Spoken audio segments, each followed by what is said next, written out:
Exercise करने जा रहे हैं 1.2। 1.2 में जो बेसिक चीज़ हमने पढ़नी है वो बेटा रेडिकल एक्सप्रेशन है। तो रेडिकल एक्सप्रेशन क्या है, सिंपली अगर हम बात करें वो एक्सप्रेशंस जिनमें रेडिकल का साइन आता है उसको हम रेडिकल एक्सप्रेशन कहेंगे। अगर रेडिकल का साइन नहीं आ रहा तो उसको हम रेडिकल एक्सप्रेशन कह ही नहीं सकते।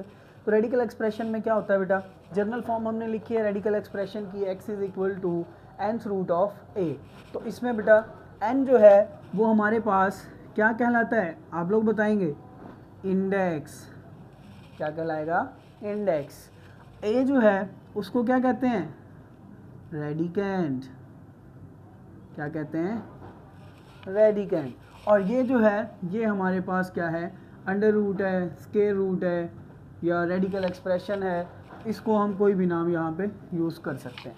ठीक है, तो इसके साथ बेटा इसकी कुछ प्रॉपर्टीज़ भी हैं कि इसमें ये अपने आप की अपनी प्रॉपर्टीज़ भी बताएगा कि मेरे साथ अगर कोई नंबर लिखा जाता है तो उसको हम इस तरह से लिख सकते हैं। जैसे फर्स्ट प्रॉपर्टी मैं आप लोगों को बताने जा रहा हूँ, अगर लिखा हुआ है nth root of a and b, इसका क्या मतलब है कि nth रूट है a का भी और b का भी, तो इसको हम लिख सकते हैं nth root of a dot nth root of b, because जो nth रूट है वो a की भी पावर में था, b की भी पावर में था, तो हमने उसे क्या लिखा, a को भी अलग से दे दिया, b को भी अलग से दे दिया। ठीक है, और अगर बेटा इस तरह से लिखा हुआ है same nth root of a over b, तो इसको हम क्या लिख सकते हैं, इसको हम लिख सकते हैं nth root of a nth root of b, nth root of b। तो इसकी बेटा थर्ड प्रॉपर्टी है हमारे पास कि अगर हमारे पास लिखा हुआ है nth रूट ऑफ a पार m, तो उसको हम लिख सकते हैं, क्या लिख सकते हैं कि इस पार को, ये जो हमारे पास m है, इसको हम यहाँ पर बाहर भी लिख सकते हैं, a की पार। यहाँ पे ये ऊपर लिखा हुआ है, यहाँ पे हम ब्रैकेट लगा के जस्ट बाहर लिख लेंगे। इसका जब यूज़ करेंगे, जब हम क्वेश्चंस करेंगे तो बेटा वहाँ पे इनके यूजेस जो है हम देखेंगे।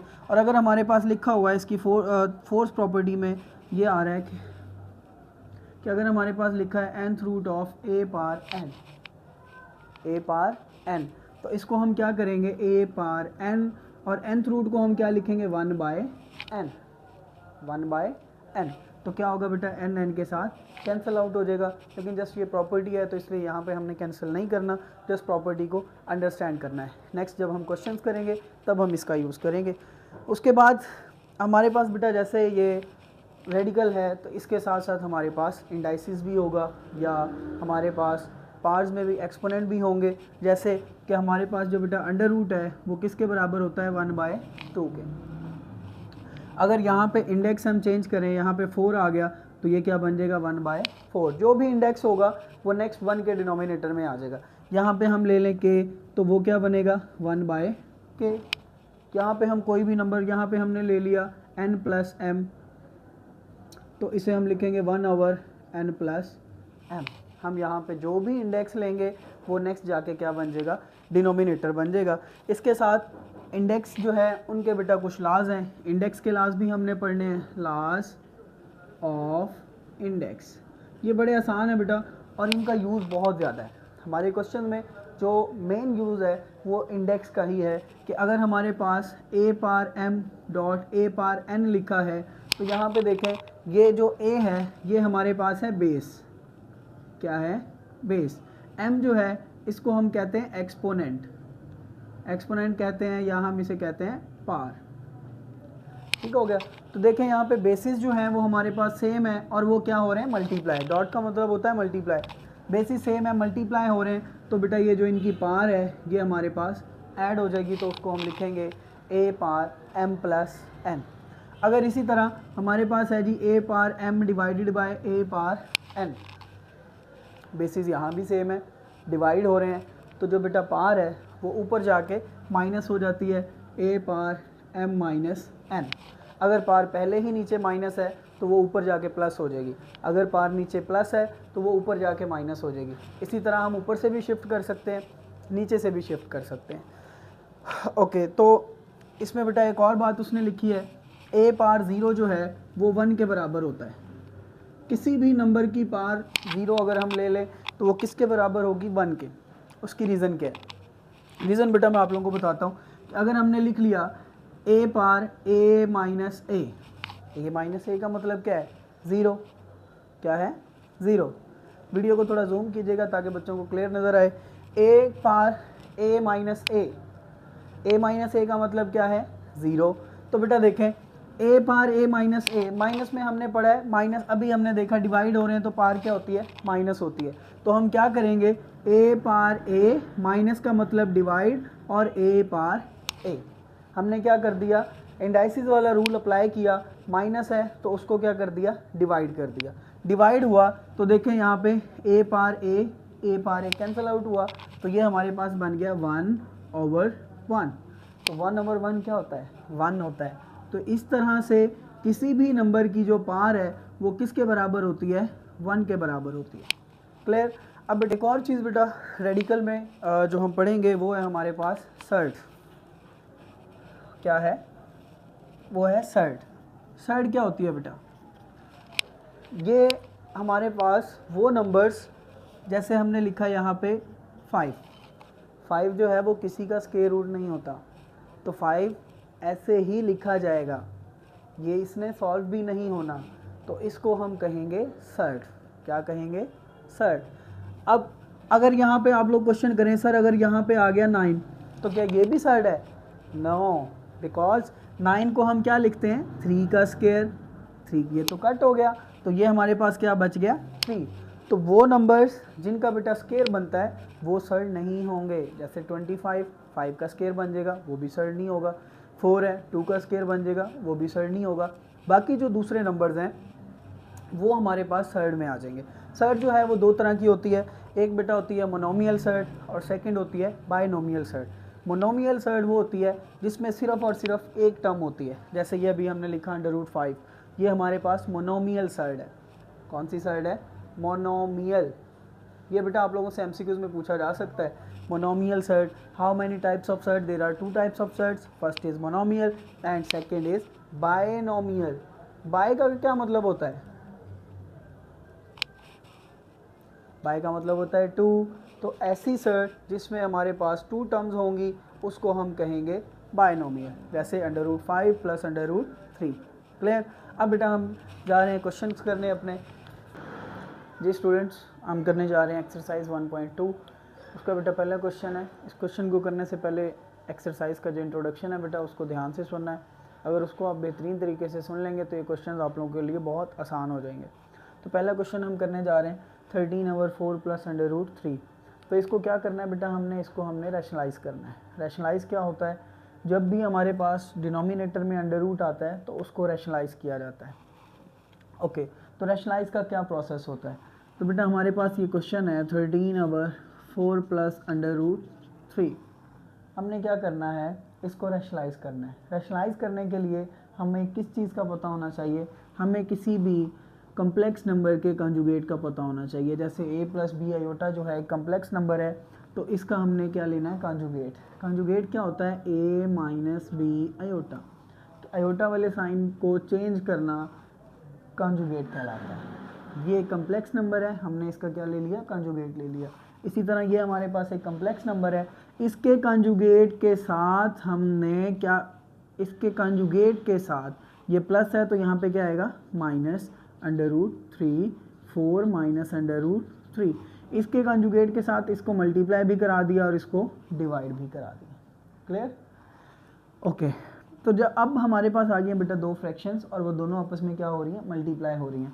तो ऊपर वाला नंबर जो है वो ऊपर मल्टीप्लाई होता है 4 -√3 और नीचे वाला नंबर जो है जब भी हम रैशनलाइज़ करेंगे और वो बायनोमियल टर्म्स होंगी, 2 टर्म्स होंगी जो अभी हमने सर्ट के इंट्रोडक्शन में पढ़ा था, तो उसका हमेशा हमारे पास बेटा एक फार्मूला बनता है डिनोमिनेटर में जिसको कहते हैं a² - b², जो बराबर होता है a + b के और a - b के।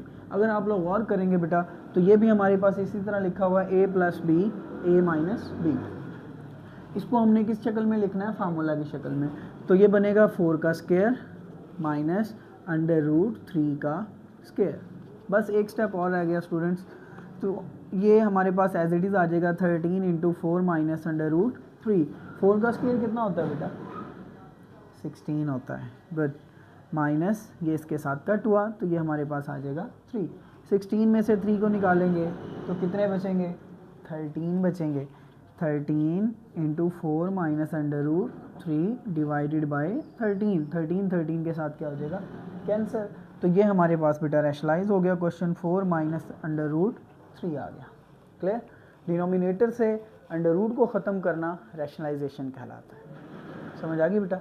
अब सेकंड क्वेश्चन करने जा रहे हैं। ये हमारे पास था बाइनोमियल वाला, अब हमारे पास आ गया मोनोमियल वाला क्वेश्चन। मोनोमियल थर्ड है, जिसके अंदर मोनोमियल थर्ड है, तो उसको रैशनलाइज किस तरह से करना है। अब आप लोग कहेंगे सर यहाँ पे तो आपने कहा कि कोई नंबर है तो उसके कंजुगेट के साथ मल्टीप्लाई भी करना है, डिवाइड भी करना है, यहाँ पे तो जस्ट एक नंबर है, उसको हम किस तरह से करेंगे। उसको करने के लिए हमने क्या करना है, under root 2 plus under root 5 divided by under root 3 multiply करा देंगे हम इसी नंबर के साथ। इसी नंबर के साथ हमने मल्टीप्लाई भी कराना है और डिवाइड भी कराना है, क्योंकि ये दो टर्म्स नहीं है, ये सिंगल टर्म है।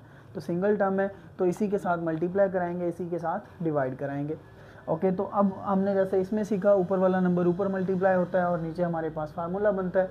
इसमें भी देखेंगे ऊपर वाला नंबर जो है वो ऊपर मल्टीप्लाई होगा, अंडर रूट 3 मल्टीप्लाई हो जाएगा under root 2 plus under root 5 के साथ डिवाइडेड बाय, नीचे हमारे पास ये भी अंडर रूट 3 है, ये भी अंडर रूट 3 है। तो कितने अंडर रूट 3 हो गए स्टूडेंट्स, 2 हो गए, 2 अंडर रूट 3 हो गए, 2 हो गए तो उनका क्या बन जाएगा, स्क्वायर बन जाएगा। स्क्वायर बन गया तो ये क्या हो गए, कट आउट हो गया। अब क्या करना है, अंडर रूट 3 जो है वो इनके साथ मल्टीप्लाई होगा दोनों के साथ, तो मल्टीप्लाई करा देंगे अंडर रूट 3 मल्टीप्लाई बाय 2। बेटा अंडर रूट के अंदर वाला नंबर अंडर रूट के अंदर वाले नंबर के साथ मल्टीप्लाई होता है, 3 multiply by 5 divided by 3। Clear. Just last step लिखने जा रहे हैं हम, under root 6 plus under root 15 divided by 3। ये हो गया बेटा रैशनलाइज। रैशनलाइज में क्या हुआ, हमारे क्वेश्चन में डिनोमिनेटर था, डिनोमिनेटर में अंडर रूट था, जिसको हमने ख़त्म कर दिया। नेक्स्ट क्वेश्चन बेटा करने जा रहे हैं जी स्टूडेंट्स। क्वेश्चन नंबर 4 हम करने जा रहे हैं। 3 जो है बेटा मैंने स्किप किया है, वो आप लोगों ने सॉल्व करना है और कमेंट बॉक्स में जो है मेरे साथ शेयर करना है, ताकि मैं चेक करूं आप लोगों ने इसे ठीक किया या नहीं किया। नेक्स्ट क्वेश्चन करने जा रहे हैं हम, क्वेश्चन नंबर 4 है। तो इसको भी क्या करना है बेटा, रैशनलाइज करना है। अभी हमने रैशनलाइजेशन का तरीका सीखा है पहले क्वेश्चन में, तो ये वाले क्वेश्चन हमारे लिए बहुत आसान हो जाएंगे। तो लिखने लगे हम 6 माइनस 4 अंडर रूट 2, ये एज इट इज़ आ जाएगा 6 माइनस 4 अंडर रूट 2 और 6 प्लस 4 अंडर रूट 2 मल्टीप्लाई, इसके कंजुगेट के साथ मल्टीप्लाई भी कराना है और डिवाइड भी कराना है। तो ये आ जाएगा 6 minus 4 under root 2, 6 minus 4 under root 2। Clear. Okay, तो ऊपर वाला नंबर बच्चों को पता है ऊपर मल्टीप्लाई होता है और नीचे वाला नंबर जो है नीचे मल्टीप्लाई होता है। और बच्चों को ये भी पता है कि जब हमारे पास बाइनोमियल थर्ड होगी तो उसमें डिनोमिनेटर में हमारे पास फार्मूला बनता है। फार्मूला किस तरह से बनेगा, a का स्क्वायर माइनस b का स्क्वायर। तो a क्या होगा हमारे पास 6, तो हम लिखेंगे 6 का स्क्वायर माइनस 4 अंडर रूट 2 का स्क्वायर। ऊपर आप लोगों को पता है बेटा ऊपर वाला नंबर ऊपर मल्टीप्लाई होता है, लेकिन अगर हम देखें तो हमारे पास है 6 minus 4 under root 2, 6 minus 4 under root 2, दोनों सेम वैल्यूज़ हैं। जब सेम वैल्यूज़ हैं तो ये बेटा इस तरह से लिखी जाएंगी 6 माइनस 4 अंडर रूट 2 और इसका होल स्क्वायर, क्योंकि 2 है तो इसलिए उसका क्या बन गया, स्क्वायर बन गया। ओके, जब स्क्वायर बन गया तो इससे बेटा घबराना नहीं है, स्क्वायर बन गया तो क्या हुआ, हम इसे भी सॉल्व कर लेंगे। तो क्या करना है, आप लोगों ने फार्मूला पढ़ा हुआ है, कौन सा फार्मूला, a माइनस बी का होल स्क्वायर किसके बराबर होता है, a square plus b square minus 2a और b। ये ब्रैकेट मैंने इसलिए लगाई है क्योंकि आप लोगों ने यहाँ पे ब्रैकेट का यूज़ करना है, अगर ना भी लगाएंगे तो खैर है। तो लिखने लगे बेटा a का स्क्वायर, फार्मूला को यूज़ करते हुए a का स्क्वायर प्लस b का स्क्वायर माइनस, क्योंकि इसमें माइनस है तो इसलिए माइनस 2a और b क्या आएगा 4 अंडर रूट 2। क्लियर। और नीचे हमें पता है 6 का स्क्वायर कितना होगा 36, माइनस पहले 4 का स्क्वायर ओपन करेंगे 16। बेटा यहाँ पे कुछ स्टूडेंट्स जो हैं वो गलती करते हैं कि वो 4 का स्क्वायर ओपन नहीं करते, डायरेक्ट जो है इसको इसके साथ कट कर देते हैं, लेकिन पहले हमने 4 का स्क्वायर ओपन करना है जो कि 16 है, और फिर यहाँ से हमारे पास बचेगा 2। क्लियर। ओके, तो नेक्स्ट स्टेप देखें बेटा, 6 का स्क्वायर कितना होगा 36 प्लस 4 का स्क्वायर कितना हुआ 16, और 2 जो है इसके साथ वंस अगेन कट हो जाएगा, तो यहाँ पे क्या आ जाएगा हमारे पास 2। माइनस 2 6 का कितना होता है 12, 12 4 का कितना होता है 48 और साथ में क्या आ जाएगा √2। क्लियर? ओके, तो डिनोमिनेटर में क्या बना जी हमारे पास 36 माइनस 16 को 2 के साथ मल्टीप्लाई करें ज़रा, क्या आएगा 32 आएगा। ठीक है, ओके, तो लास्ट स्टेप करने लगे हैं इसका बेटा।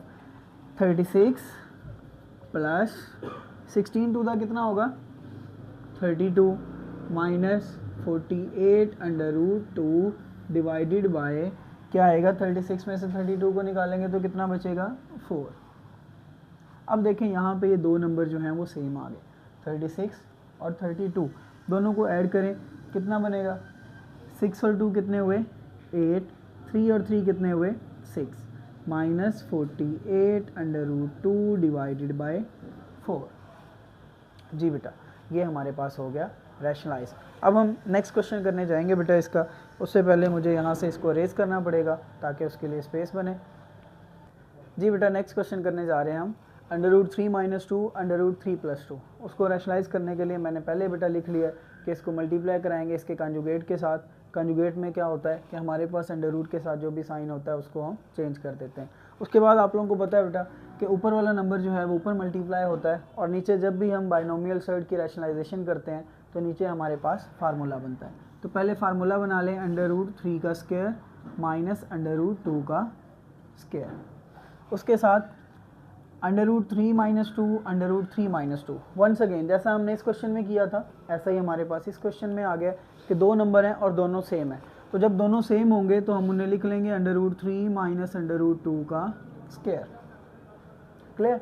अब हम ऊपर फार्मूला ओपन कर लेंगे, ये बनेगा जी a का स्क्वायर प्लस b का स्क्वायर माइनस 2a और b डिवाइडेड बाय, ये इसके साथ कट हुआ, ये इसके साथ कट हो जाएगा तो ये आ जाएगा 3 - 2। क्लियर? तो यहाँ पे ये इसके साथ कट हुआ, इसके साथ कट हुआ, 3 + 2 - 2, 3 2 का कितना होगा 6 डिवाइडेड बाय 3 में से 2 निकालेंगे तो क्या बचेगा 1 बचेगा हमारे पास। 3 और 2 कितने हुए बेटा यहाँ पे 5 - 2 √6 और डिनोमिनेटर में अगर 1 आ जाए तो उसको हम लिखते नहीं हैं। ओके, तो बेटा इसका नेक्स्ट क्वेश्चन करते हैं अब। 4 √3 ओवर √7 + √5 लास्ट क्वेश्चन है इस पार्ट का। ये क्या करना है, इसको रैशनलाइज करना है। रैशनलाइज करने के लिए हमें पता है बेटा कि इसके कंजुगेट के साथ मल्टीप्लाई भी कराना पड़ेगा और डिवाइड भी कराना पड़ेगा। डिवाइड कराने के बाद आप लोगों को पता है बेटा कि डिनोमिनेटर में जो है हमारे पास फार्मूला बनता है। फार्मूला बना लेंगे √7 स्क्वायर माइनस √5 स्क्वायर और डिनोमिनेटर में हमारे पास क्या है 4 √3 √7 माइनस √5। क्लियर? तो क्या करना है, पहले इसको कैंसिल आउट कर लें, ये कैंसिल हो गए। कैंसिल होने के बाद कि हमारे पास रह जाएगा 7 - 5। इसको फिर एज इट इज़ लिख लें 4 √3 √7 माइनस √5। अब 7 में से 5 को माइनस करेंगे तो क्या बचेगा हमारे पास 2 और ये फिर एज इट इज़ आ जाएगा 4 √3 √7 माइनस √5। तो 2 कैंसिल आउट हो जाएगा 4 के साथ, तो यहाँ पे हमारे पास आंसर आ जाएगा इसका 2 √3 √7 माइनस √5। इस तरह से क्वेश्चन नंबर 1 जो है वो कंप्लीट हुआ। तो क्वेश्चन नंबर 2 बेटा करते हैं। ओके स्टूडेंट्स, नेक्स्ट क्वेश्चन करने जा रहे हैं हम क्वेश्चन नंबर 2। उसका पार्ट 1 है 81/16 होल पावर -3/4। तो क्या करना है हमने 81/16 होल पावर -3/4। हमारे पास दो नंबर्स हैं, एक 81 है तो हम 81 की फैक्टराइजेशन कर लेंगे। 81 को हम 3 के टेबल पे ले जाएंगे, 3 2 दा 6, यहाँ से 2 बचेगा हमारे पास 21 हो जाएगा, 3 7 दा 21, 3 9 दा 27, 3 3 दा 9 और 3 1 दा 3। तो 3 कितने हुए 4, तो हम 81 की जगह पे लिख लेंगे 3 पावर 4। इसी तरह 16 है तो 16 की जगह पे हमने लिख लेना है 2 पावर 4। 2 को 4 टाइम्स मल्टीप्लाई करेंगे तो हमारे पास आ जाएगा 16 माइनस 3/4। अब आप लोग कहेंगे सर 3 के साथ ही क्यों किया, 9 9 दा 81 भी होता है। बिकॉज बेटा ये जो पावर है डिनोमिनेटर में, ये वाली जो पावर होती है ये हमें बताती है कि हमने अंदर वाले नंबर्स को कितनी पार्ट्स के अंदर ब्रेक करना है। अगर हम इसको सिमिलर पार्ट्स के अंदर ब्रेक करेंगे तो हमें इसका क्या बेनिफिट होगा, ये इसके साथ कट हो जाएगी और ये इसके साथ कट हो जाएगी, तो हमारे पास बचेगा यहाँ से 3/2 और इसकी पावर -3। ओके, पावर -3 है तो हम क्या करेंगे, इन दोनों को चेंज कर लेंगे। 2 की पावर ऊपर आके हो जाएगी प्लस और 3 की पावर नीचे जाके बेटा क्या हो जाएगी, प्लस हो जाएगी। अब 2 का क्यूब कितना होता है 8 और 3 का क्यूब कितना होता है 27। ये दोनों एक दूसरे के साथ कट आउट नहीं होते तो हम नहीं करेंगे, अगर ये एक दूसरे के साथ कट होते हुए तो हम इनको कैंसिल कर देंगे। ओके, तो next question. Okay student, next हम एक इम्पोर्टेंट क्वेश्चन करने जा रहे हैं इस एक्सरसाइज का। तो उसमें हमारे पास एक इम्पोर्टेंट चीज़ जो है उसको मैंने हाईलाइट भी किया हुआ है, वो है डिवाइड, जो स्टूडेंट्स को कंफ्यूज करेगी। उस कन्फ्यूजन को दूर करना है। अगर ये स्टेप बेटा आप लोगों को समझ आ जाता है तो ये पूरा क्वेश्चन जो है बहुत ईजी है, लेकिन ये मैं आप लोगों को बार बार बता दूँ, ये क्वेश्चन इंपॉर्टेंट है। तो क्या करना है हमने, 3 की पावर है -2 और 4 की पावर भी -2 है। पावर को पॉजिटिव बनाने के लिए देखें, अगर हम यहाँ से देखें 3 की पावर भी -2 है, 4 की पावर भी -2 है। हम 3 को नीचे लेके आएंगे तो माइनस नीचे आके क्या होता है, प्लस होता है। 4 ऊपर जाके क्या होता है, वो भी प्लस होता है। तो ये आ जाएगा 4/2 और इनकी पार्ट्स क्या हो जाएंगी, पॉजिटिव हो जाएंगी। इसी के साथ हम डिवाइड को चेंज करने लगे हैं मल्टीप्लाई में। किस में चेंज करने लगे, मल्टीप्लाई में। जब मल्टीप्लाई में चेंज करेंगे तो जब हम, तो ये जो है हमारे पास डिनोमिनेटर और नोमिनेटर एक दूसरे के साथ चेंज हो जाते हैं। 4 नीचे आ जाएगा और 9 ऊपर आ जाएगा और ये आ जाएगा हमारे पास क्यूब। मल्टीप्लाई 16 को क्या लिखते हैं, 4 का स्क्वायर। 27 को क्या लिखते हैं, 3 का cube. Clear. Okay, next step करने लगे हैं जी, 4/3 और उसका स्क्वायर, या हम इसको इस तरह भी लिख सकते हैं 4 square divided by 3 square. Multiply 9 को क्या लिखना है, 3 का स्क्वायर और 4 को एज इट इज़ रहने दें और इनकी पार्ट आ जाएगी 3। इसी के साथ ये आ जाएगा हमारे पास 4 स्क्वायर बाय 3 स्क्वायर। ओके, तो देखें ये हमारे पास क्या है, 4 स्क्वायर, तो 4 स्क्वायर लिख लें। ये हमारे पास क्या है, 3 स्क्वायर, तो ये हमारे पास 3 स्क्वायर आ जाएगा। मल्टीप्लाई 2 3 6 और 4 की कितनी बार आएगी, 3। Multiply 4 square by 3 square. Clear. अब देखें हमारे पास 4 कितने हैं यहाँ पे, 3, और ऊपर अगर हम देखें 4 2 ये हैं और 4 2 ये हैं। बेसिस सेम है दोनों की, मल्टीप्लाई हो रहे हैं तो पार्ट्स क्या हो जाएंगी, ऐड हो जाएंगी। तो 4 हमारे पास हो जाएंगे 2 + 2 कितने हो गए, 4। मल्टीप्लाई 3 पावर 6 डिवाइडेड बाय, नीचे देखें 3 2 है और ये भी 3 2 है तो 3 कितने हुए, 4। Multiply 4 cube. Clear. Last step just करने लगे हैं 3। ये बेटा यहाँ पे हमारे पास ये 3 का क्यूब था, इसको हमने 3 का स्क्वायर लिखा है, तो ये 3 का क्यूब और ये भी 3 का क्यूब। तो 2 और 3 कितनी पावर्स हो जाएंगी, 3 की पावर 5 हो जाएंगी। और 4 हमारे पास हमें पता है 4 क्यूब है, ये 4 की पावर 2 और 4 पावर 2 कितने हो जाएंगे, 4 पावर 4। मल्टीप्लाई 3 पावर 6, तो 5 पावर 6 पावर में से कैंसिल होंगी तो हमारे पास 1 3 बचेगा, जिसको हमने यहाँ पे लिखना है 3। तो 4 3 का कितना हो जाएगा, 12। क्लियर। दोबारा यहाँ से अंडरस्टैंड कर लें, ये 4 का square divided by 3 square. Multiply 2 3 का कितना होगा, 6, और यहाँ पे 4 का cube. Multiply 4 square by 3 cube. Okay, तो देखें यहाँ पे 3 और 2 कितने हुए, 5। 3 पावर 5, 3 पावर 6 कैंसिल आउट होंगी तो कितने 3 बचेंगे, 1 3 बचेगा। इसको मैंने यहाँ पे लिखा भी है। इसी तरह 4 स्क्वायर और 4 2 और 4 2 कितने हो गए, 4 पावर 4, तो 3 में से 4 को कैंसिल आउट करेंगे तो 1 4 बच जाएगा। तो 4 को 3 के साथ मल्टीप्लाई करेंगे तो आ जाएगा 12। ओके, इसी के साथ बेटा नेक्स्ट क्वेश्चन करते हैं हम।